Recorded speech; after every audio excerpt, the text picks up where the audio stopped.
네, 안녕하세요. 무용글로벌입니다. 자, 오늘은 우리 베트남어 선생님하고 같이 영상을 촬영해 보려고 하는데, 이제 오늘부터 쭉 이제 선생님하고 베트남의 문화에 대해서 제가 얘기를 해 보려고 합니다. 주제를 한 가지씩 가지고.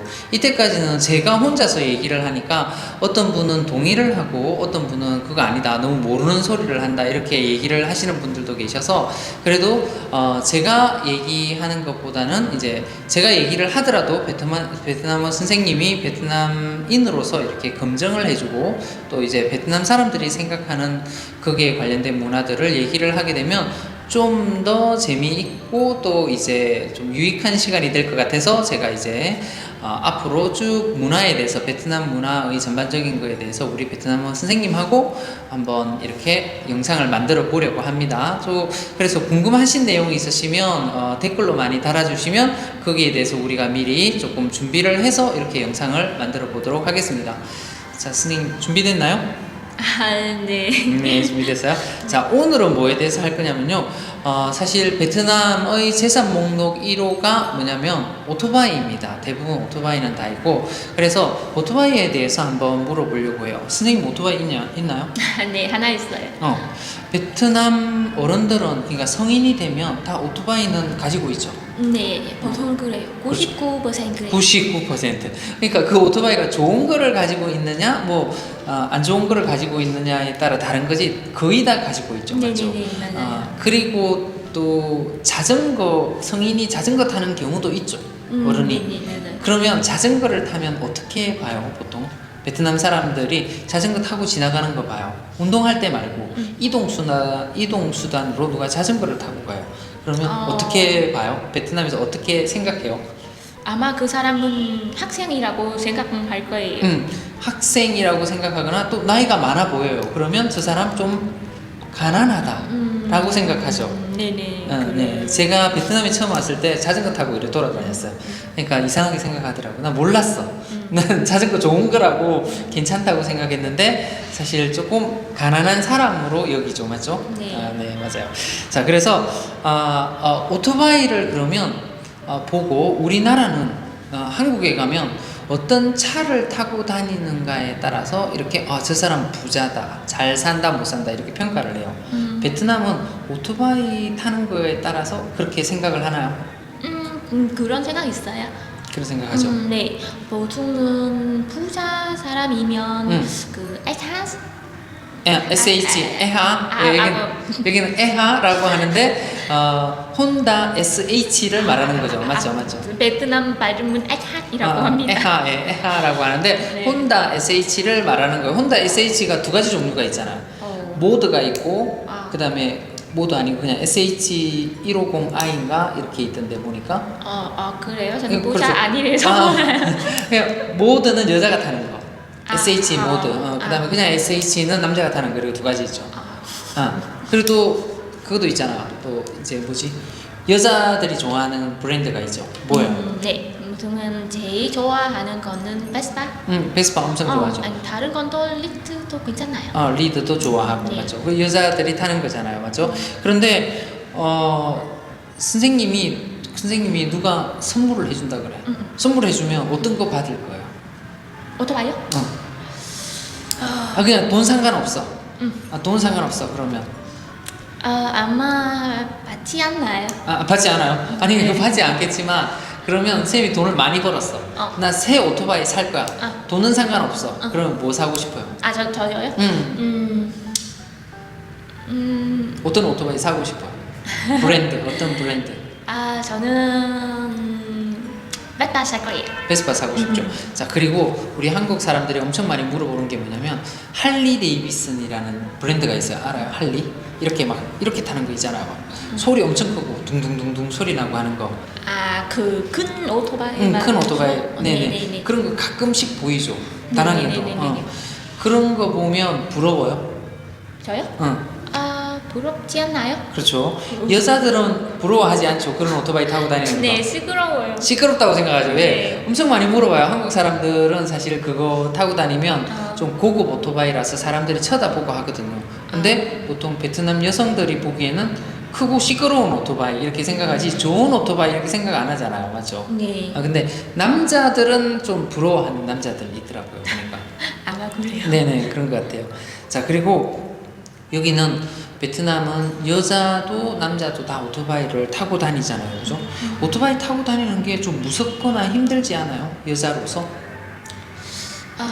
그냥 편해요. 편해요? 네. 편안한 느낌이에요? 네, 어디에 가는지도 작은 거리라도 오토바이로 탈 수 있어요. 그렇죠. 그- 짧은 거리도 저기가 네. 저기 보여. 그래도 걸어가지 않고 걸어가요. 오토바이 네. 타고 가죠. 네. 여기는 100m 한 200m 정도 떨어져 있어도 오토바이 타고 갑니다. 그게 정상입니다. 절대 걸어가지 않습니다.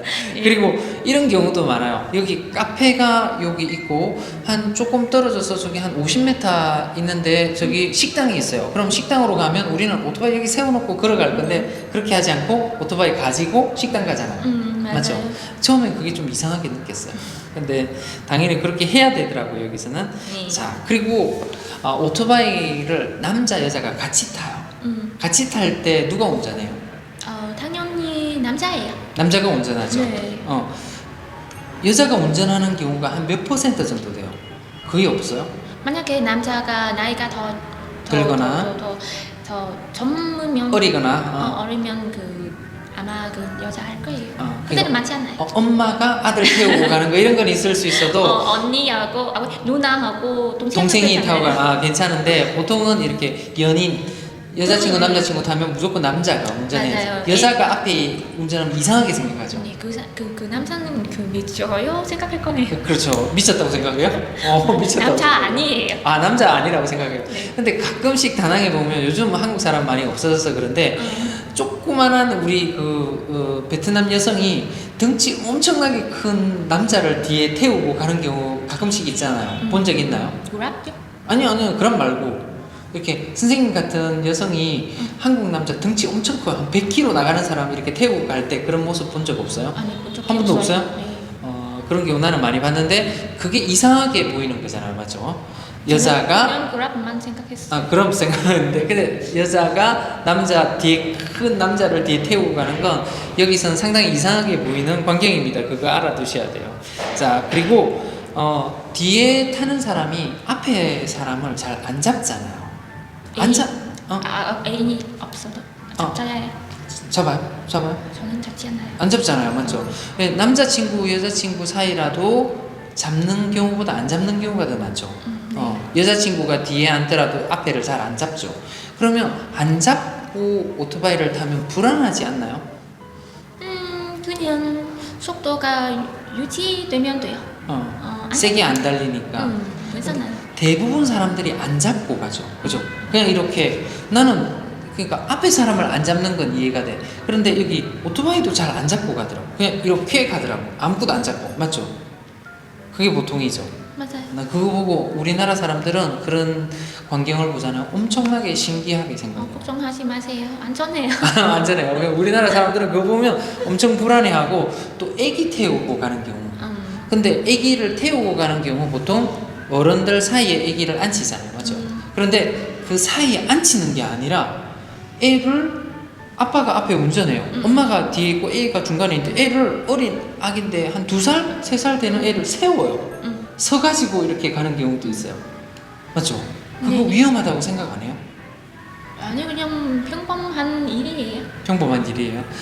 그거 보면 정말 와, 우리 처음에 볼 때 내가 처음에 보거나 아니면 한국 관광객들이 와서 그런 모습을 보잖아요. 오토바이에 앉아가는 것도 아니고 애기가 서가지고 중간에 가면은 미쳤다고 생각해요. 그래요? 저 사람 미쳤다. 저렇게 위험한 짓을 한다고 그렇게 생각해요. 예를 들어서 지금은 모두 가족 4명 있어요. 빈건 가고 싶어요. 택시 타면 돈 많이 들어요. 그렇죠. 그래서 어떻게 하지요? A가는 그냥 애들을 태우고 가야지. 3명, 3살. 그래서 잘 잡지 않나요? 그래서 어떡하지요? 그런 그러니까 중간에 앉히는 건 괜찮은데 앉아 있으면 괜찮은데 서가지고 가서 좀 불안해요. 그래서 할 수가 없어요. 네, 알겠어요. 그런 경우 많이 있죠, 그죠? 그리고 나도 여기 오토바이를 베트남에서 타면서 제일 불안했던 게 뭐냐면 복잡한 도시 있잖아요. 오토바이 정말 많아요. 그런데 이제 신호가 있는 데도 있잖아요. 그 신호 뭔지 알아요? 신호 뭐 트래픽 사인. 그 길 신호등. 막히얼. 신호등, 파란 신호등, 빨간 신호등 하는 거 있잖아요. 네네네, 알아요. 네. 그런 거 있을 때 내가 파란 신호등, 초록색 신호를 받았어요. 그러면 직진도 하지만 이거 좌회전도 하잖아. 레짜이 해야 될 때. 근데 반대편 차선에 오토바이가 엄청 많이 와요. 근데 그거 좌회전해가 가야 되잖아요. 그때 불안하지 않나요? 조금요? 조금? 불안해요? 베트남 사람도 불안해해요? 그런 거? 조금요. 조금? 아주 조금? 네. 그냥 좀 신경 쓰이는 거죠. 그냥 잘 보면 돼요. 잘 보면 되죠. 네. 근데 처음에 제가 운전할 때는 그거 못 지나가겠더라고요. 너무 무서워서. 오토바이 한국 오는데 그 길을 뚫고 좌회전을 해야 된다는 게 그냥 천천히 가면 돼요. 천천히 가면 돼요. 무조건 천천히. 그냥 네네, 천천히 가면 되나요? 네. 그리고 지금 다낭은 오토바이 안 많아요. 근데 하노이, 호치민 같은 경우에는 출근 시간, 퇴근 시간에 오토바이 엄청 많잖아요. 오토바이를 타고 가는데 막 막혀요. 맞죠? 러시아어가 있잖아요. 그때 운전하는 거 큰 도시에 가서 운전해야 된다고 하면 불안하지 않나요? 사실 그때 느낌은 불안한 느낌 아니에요. 불안한 느낌 아니에요? 좀 그냥 힘들어요. 차가 많이 막히니까 오래 운전해야 되니까 힘들다고 생각하지 오토바이가 많아서 불안하다 이런 느낌은 없네요. 네. 예를 들어서 퇴근한 후에 너무 힘들어요. 그렇지, 쉬어야 돼. 네. 집에 바로 가고 싶은데 너무 막혀서. 막혀요. 그냥 조금 힘들고 좀 짜증해요. 짜증나지? 그냥 불안한 느낌. 불안한 느낌이 아니라 힘들고 짜증나는 느낌이네요. 우리는 오토바이 너무 많은 거 보면 불안해요. 사고 나지 않을까? 매일 와서 불안한 건 아마 없는 것 같아요. 불안한 건 없어요. 네. 자, 그리고 또 하나 신기한 게 뭐냐면 우리 한국 사람은 주차는 어디에, 차나 오토바이 주차는 어디에 해야 되냐면 도로에 해야 된다고 생각을 해요. 도로. 그런데 베트남에 와서는 오토바이를 도로에 주차하면 안 되잖아요. 차가 다니는 길 도로에 주차하면 안 되죠. 오토바이 어디에 주차해요? 인도. 맞아요. 인도에 주차하는 게 맞죠. 맞아요. 근데 그걸 도로에 오랫동안 주차해 놓으면 어떻게 돼요? 아마 공안 보면 잡초예요. 그렇지, 공안이 그거 가지고 가버리잖아. 맞죠? 그래서 베트남은 인도에 주차를 하는 게 당연한 거죠, 그렇죠? 맞아요.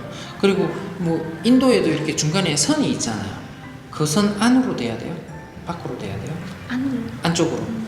인도에 보면 중앙에 선이 하나 있습니다. 근데 원래의 법규에는 어떻게 되냐면 그 선 안으로 돼야 되는데 밖으로 될 때도 많이 있더라고요. 큰 인도에는. 그러니까 좀 유명한 카페나 뭐 식당 앞에는 그런 것들을 이제 좀 봐주고 하더라고요. 그리고 그걸 주차하는 거, 파킹하는 거 봐주는 사람 있죠, 그죠? 항상 큰 식당 앞에나 여기 카페 앞에도 있잖아요. 네네. 뭐라고 하죠, 그 아저씨들? 뭐라고요? 그 아저씨를 뭐라고 불러요? 그냥 좋아요. 주어이라고 불러요? 주어이라고 부르고 주어이. 바오베라고 하죠. bảo vệ 는 경비. 경비. 주어이는 아저씨. 그러니까 부를 때는 주어이라고 불러야 되지만 그런 사람들은 바오베라고 하는 거죠. 우리나라 사람들은 그런 사람은 경찰로 착각해요. 왜냐면 파란 유니폼 많이 입고 있잖아요. 맞죠? 경찰 아닙니다. 그분들 경찰. 한국 사람은 그런. 경찰이라고 생각해요. 왜냐하면 파란색, 한국 경찰 파란색 입고 있거든요. 그래서 주차해 주시는 그 바오베를 보고 많이 경찰이라고 착각하는 경우 많이 있어요. 그리고 오토바이를 이렇게 맨날 타고 다니는데 오토바이가 만약에 없다고 생각하면 어때요? 오토바이 없으면 어떻게 돼요? 그때는 생활이 돼요? 정상적인 생활이? 아마 하루 또 못 살아요. 하루도 못 살아요? 완전 오토바이 없으면 아무것도 안 돼요. 특히 다낭은 뭐 버스도 없잖아요, 맞죠? 있는데 잘 몰라요. 그렇지, 있는데 어디 가는 곳이 많지도 않고 버스가 많지도 하노이는 않아서. 더 많아요. 하노이는 많죠. 네. 오토바이 여행하는 거 우리 한국 사람도 그렇고 서양 사람들도 뭐 이렇게 완전 하노이부터 호치민까지 엄청 먼데 그렇게 막 일주하고 여행하고 싶은 생각들을 많이 해요. 나도 조금 여기 다낭에서 호치민까지 엄청 멀잖아요. 근데 나 오토바이 타고 한번 가볼까? 이렇게 생각을 해요. 근데 베트남 사람들 그렇게 생각해요? 아마 있는데 많지 않나요? 많지 않죠. 너무 멀어서 또 베트남 오토바이가 좋지 않나요? 그래서 멀리 가면 고장 날까봐. 불안하기도 하고. 네. 그렇죠. 여기 보면 오토바이를 항상 타고 다니지만 약간 먼 거리는 오토바이 잘 안 타려고 그래요. 보통 한 3시간 넘어가게 되면은 차 타고 이동하려고 그러죠. 한 3시간 걸린다 그러면. 맞죠? 그러니까 보통 우리는 뭐 오토바이 가지고 있으면 당연히 오토바이를 타고 갈 거다라고 생각을 하는데 조금 먼 거리는 이 친구들은 이제 베트남 사람들은 이제 버스나 맞죠? 기차나 이런 거 타고 네, 다니기를 원하죠. 맞죠? 네, 그래서 우리나라 사람처럼 그렇게 오토바이 여행에 대한 로망 이런 것들은 많이 없더라고요. 그리고 스쿠터가 이렇게 기어 달린 것들은 장거리 여행을 하는데 괜찮은데 기어가 달리지 않은 스쿠터는요 조금 불안한 것도 있습니다. 고장도 자주 나고 열을 받게 되면 멈추고 그런 경우가 있어서 장거리 여행을 할 때는 기어 있는 오토바이를 타는 게 맞다고 합니다. 이 친구들이. 자, 그리고 오토바이 타고 다니고 연인들도 오토바이 많이 타고 다니잖아요. 남자친구 여자친구 많이 타고 다니죠, 그렇죠? 네. 근데 오토바이 타고 어디 물론 카페에 가서 연애 많이 하지만 이렇게 데이트하는 장소에 가면 오토바이 타고 오토바이 위에 앉아 있는 사람들 많이 봤어요. 그런 거 보면 약간 로맨틱하다 이런 생각을 하는 거예요. 아니에요. 그냥 그런 거 없어요? 당연한 건 생각해요. 아, 당연한 거예요. 당연한 거요. 근데 보면 특히 저기 우리 제일 다낭의 제일 끝다리 통폭 그 통폭다리 다리, 거기에 보면 연인들이 오토바이 타고 딱 와가지고 내려서 있거나 오토바이 위에 앉아서 이렇게 밤에 보면은 경치가 너무 좋아. 그게 보면서 데이트하는 사람들 많다. 그런 거 보면 외국 사람들이 보면 저 상당히 로맨틱한데 이런 생각해요. 그다음에 송안 그 우리 한강변에도 저기 그런 사람들 많이 봤어요. 지나가면서. 로man틱하지 않나요? 그냥 로맨틱하지 물론이에요. 않아요. 그냥 당연히에요. 당연한 일이에요. 네. 옛날에 저는 대학생 때 보통은 대학생은 오토바이 없잖아요. 오토바이 없죠. 그래서 남자들 여친 데이트 하고 싶으면 오토바이 빌려줘야 해요. 빌려서. 빌려야 해요. 빌려서. 빌려야 해요. 또 친구 집에 가서 데리러 갔어요. 데이트할 때는 오토바이를 빌려가지고 옛날에는 대학생 지금은 대학생도 오토바이 많이 있는데 옛날에는 자전거 타고 다녀서 자전거 타고 이래 데이트하기 좀 그래서 네, 오토바이 빌려서 데이트하고 여자도 오토바이 없어요. 또 남자도 오토바이 없어요. 그래서 그날은 특별한 날이에요. 특별한 날 오토바이 있는 날. 특별한 날이에요. 지금은 근데 대학생들 오토바이 많던데 보니까 요즘은 안 해요. 요즘 많이 있죠. 네. 자, 그래서 오토바이 없으면 여기 베트남에서는 거의 생활이 되지 않습니다. 그래서 오토바이는 반드시 있어야 되는 거고 오토바이가 좋으면은 사실은 여자친구 만들기 쉬워요. 맞죠? 오토바이 안 좋은 거보다는 좋은 거 가지고 있으면 그럴 것 같아요. 맞죠. 네, 오토바이 좋은 오토바이 에하 SH 가지고 있거나 아니면 베스파 남자가 타는 베스파도 있더라고요. 보니까 큰 베스파 있어요. 그런 거 타고 다니거나 하면 그죠? 그리고 또 쌤 좋아하는 남자 오토바이 뭐 있었죠? 그때 얘기했던데. 네, 뭐라고요? 선생님이 좋아하는 남자들이 타는 오토바이 있잖아요. 익사이터, 야마하 익사이터. SI. 뭐라고 그런다? 베트남 발음은 SI이라고. 엑사이트라고 말을 해요. 어떻게 말하는지. 그러니까 엑사이트 그 야마하 거잖아요, 맞죠? 야마하 거 그런 오토바이 타고 다니는 남자 멋있어 보이고, 맞죠? 네. SH 타고 다녀도 약간 멋있어 보이고, 에하 타고 다녀도 멋있어 보이고 하죠. 남자 그렇게 생각했어요. 그렇게 생각하죠. 네. 오늘은 그 베트남의 오토바이에 관한 얘기들을 한번 해봤습니다. 물론 많은 진짜 오토바이가 우리 한국 사람이 보기에는 참 신기한 문화이기도 합니다. 이제 세세히 알게 되면요. 근데 오늘 거기에 대해서 일부 한번 얘기를 한번 해봤습니다. 오늘도 시청해주셔서 대단히 감사합니다. 선생님 인사할까요? 네, hẹn gặp lại. hẹn gặp lại. 다음에 봬요. 네, 다음에 뵙니다. 아니요. 다음에 봐요. 해야 돼. 다음에 봐요. 네.